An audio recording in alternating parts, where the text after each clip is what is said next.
tried drinking coffee at midnight for 7 nights in a row. At first, I thought it would only ruin my sleep, but the results were much stranger than I expected. My mind felt sharper, my body felt heavier, and even my dreams became unpredictable. Most people drink coffee in the morning to wake up, to start their day, not at midnight when the world is asleep. But I wanted to flip the rules upside down. What would happen if I replaced sleep with a caffeine boost at the most unnatural hour of the night? On the first night, it felt exciting.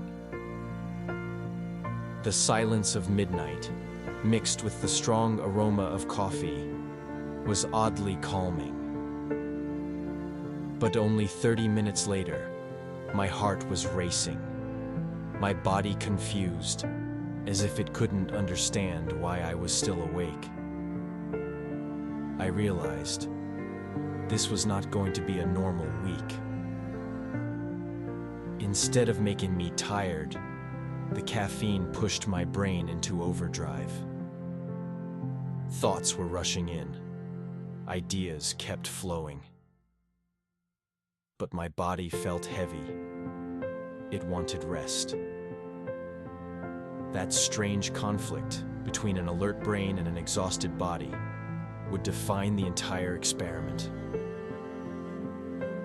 When I finally tried to sleep, it didn't come easily. I tossed and turned, staring at the ceiling, until the clock hit 3 a.m. When I did sleep, my dreams were vivid, colorful, chaotic, as if my brain refused to shut down. The next morning, I woke up exhausted. My eyes were heavy, my body sluggish. But strangely, I wasn't angry or slow. Instead, I felt jittery, shaky, almost wired, as if my body was running on fumes, but still moving. On the third night, the effects deepened. My brain was buzzing, but focusing was harder. I jumped between tasks, started many things, but finished few.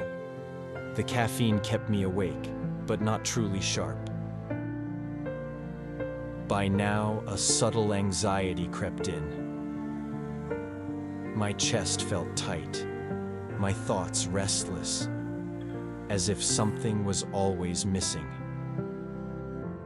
Midnight coffee was turning into a mental roller coaster, not just a sleep experiment. Then came a surprise. On the fourth night, ideas flowed like never before.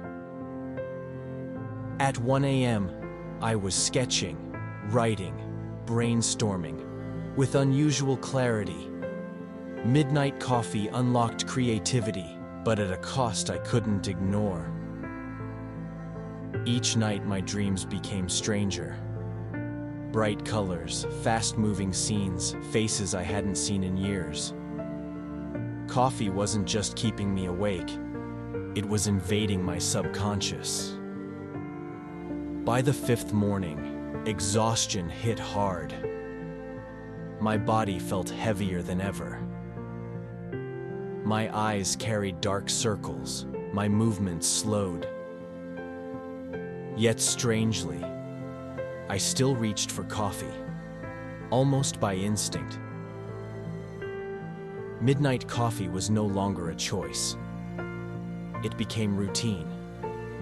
My brain expected it. My hands prepared it before I even thought. It felt less like an experiment, more like dependence.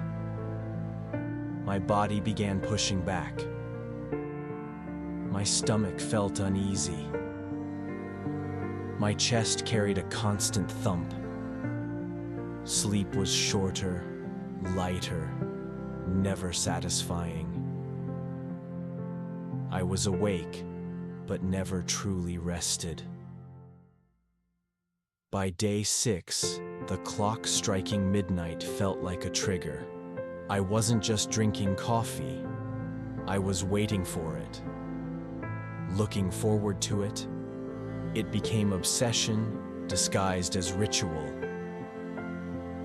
On the seventh night, something shifted.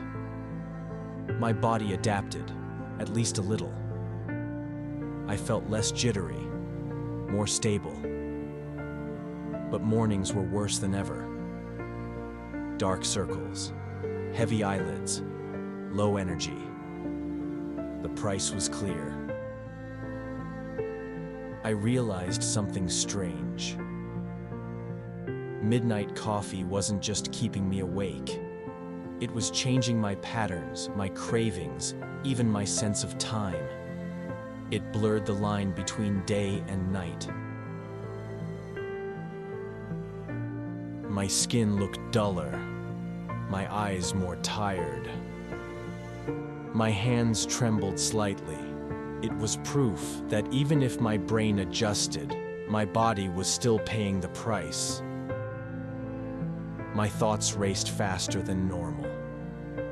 Sometimes brilliant, sometimes scattered. Midnight coffee turned my mind into a storm, unpredictable, sometimes exciting, sometimes exhausting. The more nights passed, the harder it felt to stop. Even when I knew it was harmful, my brain whispered, just one more cup. That whisper was louder than logic. By the seventh night, I reached the peak. Coffee no longer felt strong. My body tolerated it. But my health, my mornings, and my balance were wrecked. That's when I knew this was more than a drink. It was a trap. The shocking truth was clear. Midnight coffee didn't just break my sleep. It changed my mood, my energy, my cravings, and even my subconscious. It showed me how powerful and how tricky caffeine really is. So, what did I learn? Coffee is powerful, but timing matters. A cup in the morning may lift you up, but a cup at midnight can slowly pull you apart.